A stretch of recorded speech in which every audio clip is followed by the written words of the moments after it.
What's up, guys? I hope everyone had a great Easter, and it's good to be back. You see, I had a lot of traveling, a lot of Easter plans, and it was just a crazy week, and I probably wouldn't have survived if it weren't for my nifty journal.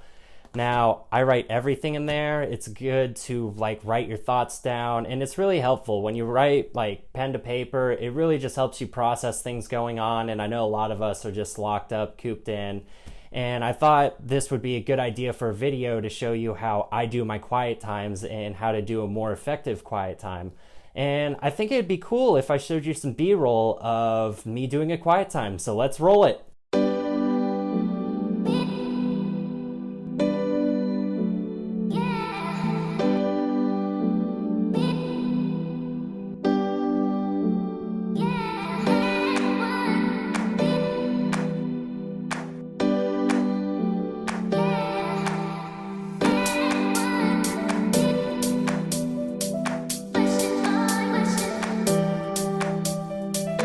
Well, guys, I hope you really enjoyed that.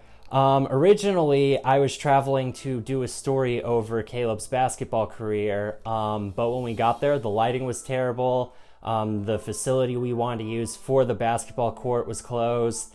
And so we decided to use an outdoor basketball goal. And when we traveled to multiple outdoor parks, they completely tore down the rims, the backboards, and everything so no one could play basketball. So at this point, we're like, well, shoot, this sucks. So we decided just to do photos and quick video ideas. And we thought it'd be cool to do that video that I just showed you. And I thought it'd be a good way to intro my videos now, intro this subject right now, and just tell you how to do an effective quiet time. I know a lot of people are struggling with being inside, and writing things down really helps. And so the method I use is called the SOAP method, and I think it applies greatly here because it washes the soul, and also you're supposed to use it to keep you safe from COVID. So to start the process of SOAP, each letter stands for something, and the first letter is S for scripture. So what I normally do is I go through one book of the Bible at a time, and I'll read a chapter, read a psalm, and a proverb.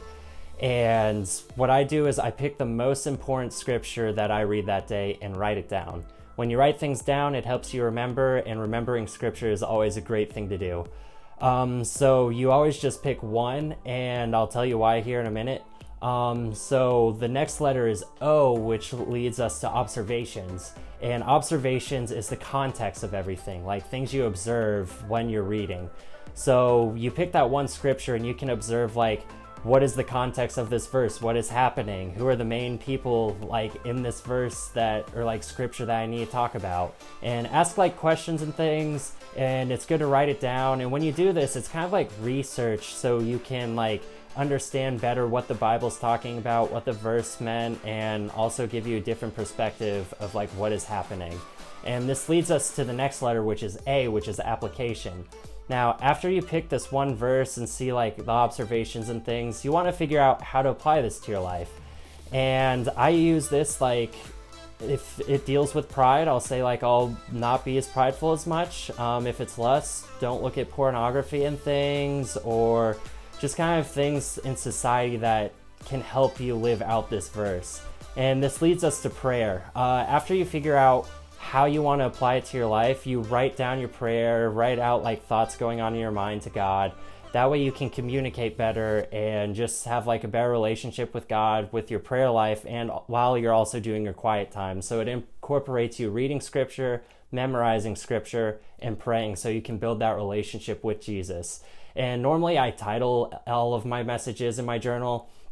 So when I do a quiet time, after I write my prayer, write my scripture, apply it, observe, I'll give it a theme. So what I read about today was in Jeremiah, and it talks a lot about how we normalize dysfunction. So what I did was to apply that to my life when I see something that isn't Christ-like, or I see one of my brothers struggling.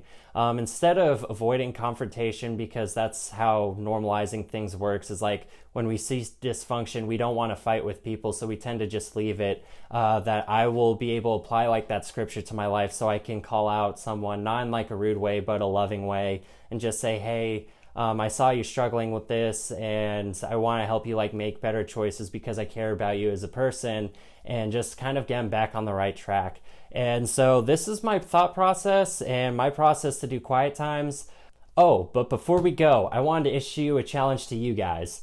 So we recorded all this B-roll, and I want to interact more with you guys. So I thought it'd be a cool idea. If you want to email me, send me a message on Twitter or Instagram, and want to try and edit the footage better than I did, I'd love to see what you guys come out with, and I could give you that footage, and I could do a video just like rating how you guys did on the footage and see like what's best. And if I like it way better, I could ask you, give you a shout out, and use it in my videos. So if you have submissions, just tweet out at me with the link, and I'd love to review them. All right, guys, I'll see you in the next one.